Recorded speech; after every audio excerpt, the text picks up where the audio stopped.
साल 2014 और 2019 के बाद 2024 में तीसरी बार सत्ता हासिल करने के लिए मोदी जी और बीजेपी ने तैयारियां अभी से शुरू कर दी हैं।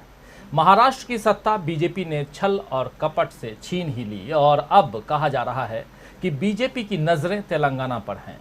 तेलंगाना की राजधानी हैदराबाद में बीजेपी की राष्ट्रीय कार्यकारिणी के आयोजन से इस बात को और भी बल मिलता है कि बीजेपी इस दक्षिण राज्य में भी अपना परचम लहराना चाहती है। लेकिन तेलंगाना के सीएम के चंद्रशेखर राव ने बीजेपी को कड़ी चेतावनी देते हुए कहा है कि केंद्रीय मंत्री कह रहे हैं कि तेलंगाना में सरकार गिराइए, हम इंतजार कर रहे हैं, हम आपको दिल्ली से हटा देंगे। यानी केसीआर ने सीधे सीधे मोदी जी को चुनौती दे दी है कि उनकी सत्ता पर नजर डाली तो बदले में दिल्ली की सत्ता खोनी पड़ सकती है। उन्होंने कहा है कि भ्रम में मोदी जी न रहें कि वो ही परमानेंट हैं। वैसे केसीआर ने केवल सत्ता की ही नहीं बल्कि देश के हालात को लेकर भी मोदी जी को चुनौती दी है और कहा है कि उनका किया एक भी वादा पूरा नहीं हुआ। तमाम बातें जो अभी बता रहा हूं उसका विजुअल भी देखेंगे, उनकी बाइट्स भी देखेंगे, समझेंगे, सुनेंगे कि क्या कुछ इन्होंने कहा है। First hand information. बीजेपी और मोदी जी पर केसीआर ने ये सारी बातें यशवंत सिन्हा के राष्ट्रपति पद के लिए प्रचार के दौरान कही है। यशवंत सिन्हा को लेने के लिए आज पूरा तेलंगाना का मंत्रिमंडल एयरपोर्ट पहुंचा था, लेकिन पीएम नरेंद्र मोदी भी आज जब वहां पहुंचे तो उनको रिसीव करने के लिए सीएम केसीआर नहीं पहुंचे बल्कि एक मंत्री उनके लिए पहुंचा था। सियासत में ये बदले तेवर सत्ताधारी बीजेपी के लिए परेशानी बन सकते हैं। वैसे बीजेपी उदयपुर मामले में भी अब परेशान हो सकती है क्योंकि इस कांड के मुख्य आरोपी का संबंध बीजेपी से निकल रहा है, जिस पर कांग्रेस ने बीजेपी को घेर लिया है। एक फोटो काफी वायरल है जिसमें इस कांड का, उदयपुर कांड का जो मुख्य आरोपी है उसकी तस्वीर जो है वो बीजेपी के नेता के साथ में है और काफी वायरल हो रही है वो तस्वीर। इसलिए ये चर्चा, इसका जिक्र हम यहाँ कर रहे हैं। बीजेपी के लिए गोदी मीडिया अब तक खूब माहौल बनाने का काम करता रहा है और उदयपुर मामले में भी कांग्रेस को फंसाने की लाख कोशिशें एक चैनल ने की। एक चैनल ने राहुल गांधी के वायनाड में दिए गए एक बयान को गलत तरीके से पेश किया और इस तरह की न्यूज़ चलाई जिससे लगे कि उदयपुर के आरोपियों को राहुल गांधी बच्चा कह रहे हैं। आपको बता दूं कि बीते दिनों वायनाड में कांग्रेस दफ्तर पर कुछ लोगों ने हमला कर दिया था और इस बारे में सवाल पूछे जाने पर राहुल गांधी ने कहा था कि मैं उन्हें बच्चा समझता हूं। उन्होंने कहा था कि जिन लड़कों ने उनके ऑफिस में तोड़फोड़ की वो बच्चे हैं, ये अच्छा नहीं है, लड़कों ने गैर जिम्मेदाराना हरकत की है। आइए जरा सुन लेते हैं इस बयान को। राहुल गांधी ने जो कहा था ये बहुत ही महत्वपूर्ण है क्योंकि ये वीडियो क्लिप इसी को एक चैनल ने, नोएडा में बैठे हुए देश का नामी गिरामी चैनल, नफरत फैलाने में बहुत माहिर, उस चैनल ने इसी में इसके राहुल ने जो बच्चा कहा है इस पाठ को कैसे उदयपुर में जो घटनाक्रम है और उदयपुर का जो मास्टरमाइंड जिसने पूरे इस घटना का, उदयपुर के घटना का, हत्याकांड का आरोपी जो है उसको बच्चा के रूप में दर्शाते हुए राहुल गांधी से जोड़ दिया। परिणति ये हुई कि उस चैनल को राहुल गांधी और कांग्रेस पार्टी से माफी मांगनी पड़ी और इस वक्त जब हम ये कार्यक्रम कर रहे हैं तो उस चैनल के आगे, दफ्तर के आगे कांग्रेस, यूथ कांग्रेस के लोग प्रदर्शन कर रहे हैं। आइए जरा सुन लेते हैं राहुल गांधी के इस बयान को। बहुत सारी चीजें हैं दोस्तों और इन चीजों के बीच में कौन गिराएगा मोदी सरकार, इस सवाल के साथ हम आपके सामने आएंगे। हमारे साथ बहुत सारे साथी भी जुड़े हुए हैं, उनसे भी आपका परिचय करवाऊंगा, लेकिन सबसे पहले सुनते हैं राहुल गांधी क्या कुछ कह रहे हैं। First of all, it's my office, but before being my office is the office of the people of Wayanad. This is the office of the voice of the people of Wayanad. So it's quite a unfortunate thing that has been done. Everywhere in the country you see the idea that violence will resolve problems, and violence never resolves problems. However, the children who did this, I mean, they're also children, so it's not fine. It's not a good thing to do, but they've acted in a irresponsible way. I don't have any anger or hostility towards them. They've done a silly thing, and So we should leave it at that. I don't. Calling them children, sir, even though they passed and they. Yeah, they're kids. They're kids. I don't think they sort of understand, the consequences of these type of things. So I think we should be forgiving as far as they are concerned. तो सुना आपने, राहुल गांधी कह रहे हैं कि ये जिन लड़कों ने उनके ऑफिस में तोड़फोड़ की है वो दरअसल बच्चे हैं और ये अच्छा नहीं है, बच्चों ने गैर जिम्मेदाराना हरकत की है। लेकिन चैनल ने इस वीडियो क्लिप को उदयपुर के हत्याकांड को लेकर के राहुल की प्रतिक्रिया के रूप में प्रसारित किया। चैनल की फेक न्यूज का जल्द ही खुलासा हो गया और अब चैनल ने माफ़ी मांग ली है, लेकिन कांग्रेस माफ़ करने के मूड में नहीं दिख रही है।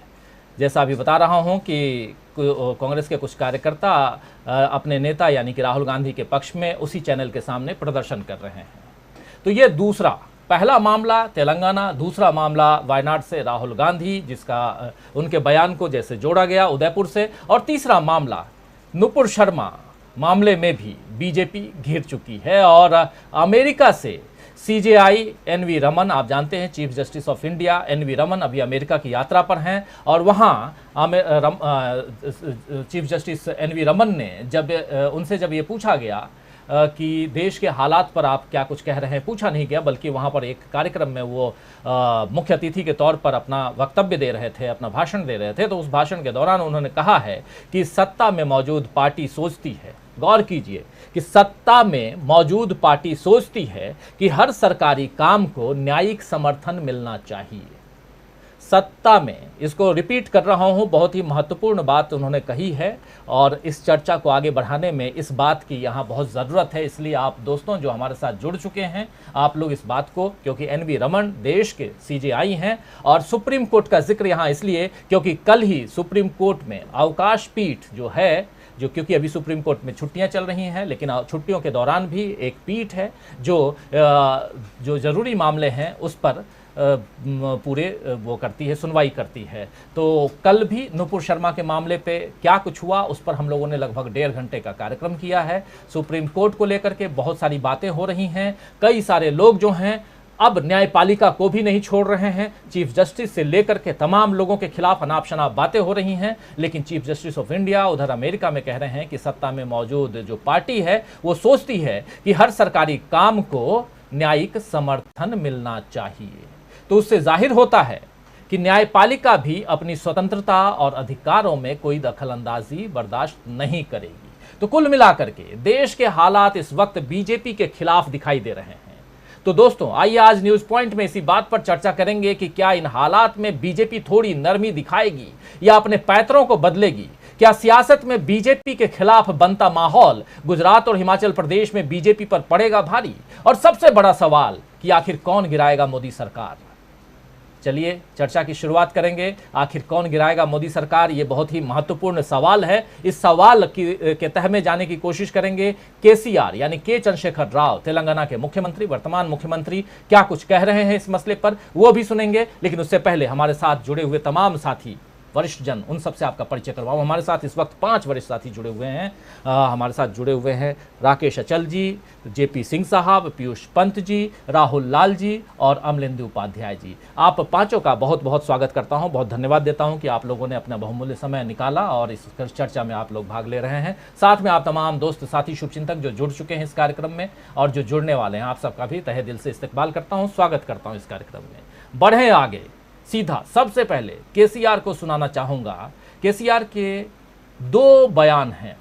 आज जैसा शुरुआत में मैं कह भी रहा था कि केसीआर जो हैं वो विपक्ष के राष्ट्रपति पद के उम्मीदवार यशवंत सिन्हा के लिए आज एक कार्यक्रम उन्होंने वहाँ हैदराबाद में कर रखा है और उसी कार्यक्रम के दौरान सीधा हमला मोदी सरकार पर। आइए सबसे पहले मोदी सरकार पर क्या हमला बोल रहे हैं केसीआर, एक थोड़ी सी लंबी बाइट है उसको सुनाते हैं। उसके बाद एक छोटी बाइट जिसमें कह रहे हैं केसीआर कि आप अगर हमारी सरकार को गिराने की कोशिश करेंगे तो हम आपकी सरकार गिरा देंगे।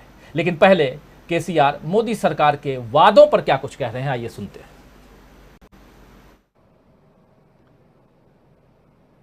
आज के हमारे जो प्रधानमंत्री है वो आज हैदराबाद आने वाले हैं, 2 दिन के लिए यहाँ रहने वाले हैं।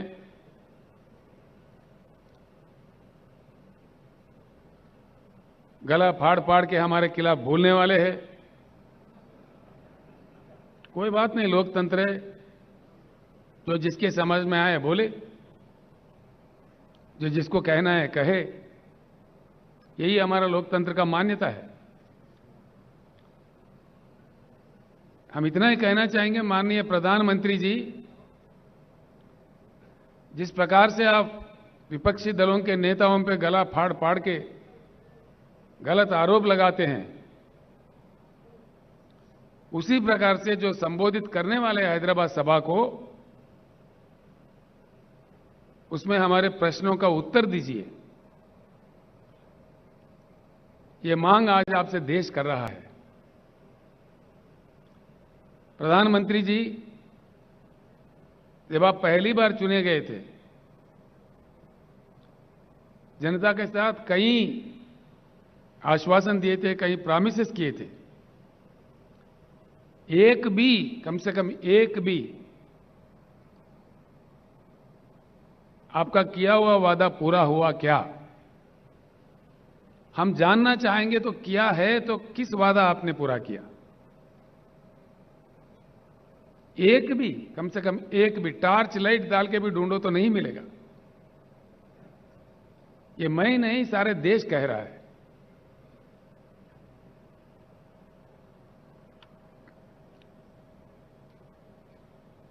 आप समझते हैं आपसे बड़ा बुद्धिशाली कोई है ही नहीं। ठीक बात है। किसानों के बारे में, जो हमारे देश का बहुत बड़ा हिस्सा है, देश के अन्नदाता है, आपने कह दिया किसान का इनकम डबल करेंगे। डबल तो हुआ ही नहीं, खर्चा डबल हुआ जरूर। आपने जिस प्रकार से डीजल बढ़ा दिए, पेट्रोल बढ़ा दिए, बिजली का कीमत बढ़ा दिए, खाद का कीमत बढ़ा दिए, उससे इन्वेस्टमेंट डबल जरूर हो गया है। भले ही मैं हैदराबाद से कह रहा हूं कि हिंदुस्तान के हर किसान ये बात जानता है, वो उनका पर्सनल। तो ये सुन रहे थे आप केसीआर को, के चंद्रशेखर राव, जो तेलंगाना के मुख्यमंत्री हैं, और अपनी बात रख रहे थे। सीधा हमला नरेंद्र मोदी, जो देश के प्रधानमंत्री हैं, उन पर कि गला फाड़ फाड़ कर आप कहें बोलेंगे, क्योंकि वहाँ उसी हैदराबाद में 2 दिवसीय कार्यकारिणी, राष्ट्रीय कार्यकारिणी का आयोजन आज से शुरू हो गया है, और यानी बीजेपी का, और तमाम बीजेपी के नेता वहाँ हैं, मोदी जी भी वहीं हैं। लेकिन इसके बाद यही नहीं रुके प्रधानमंत्री नरेंद्र मोदी के ऊपर हमला करते हुए केसीआर ने आगे क्या कुछ कहा, एक छोटी सी क्लिप दिखाना, वहीं से इस कार्यक्रम की शुरुआत करना चाहूंगा। वो क्लिप बहुत ही महत्वपूर्ण है, आइए देख लेते हैं, फिर सीधी बातचीत के लिए चलेंगे। हमारे साथ बहुत सारे साथी जुड़े हुए हैं इन सब के बीच में। आइए सुनते हैं केसीआर को अगेन। और माननीय केंद्रीय मंत्रीगण जो हैदराबाद में बैठे हुए हैं, वो कह रहे हैं महाराष्ट्र में जैसा सरकार गिरा है, तेलंगाना में देखने को मिलेगा, तेलंगाना सरकार भी गिराएंगे। ठीक बात है, गिराइए।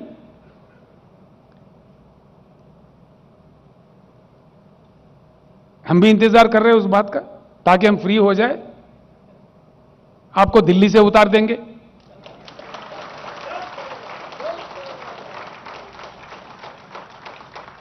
हमेशा हमेशा क्रांति का रास्ता क्राइसिस से ही बनता है।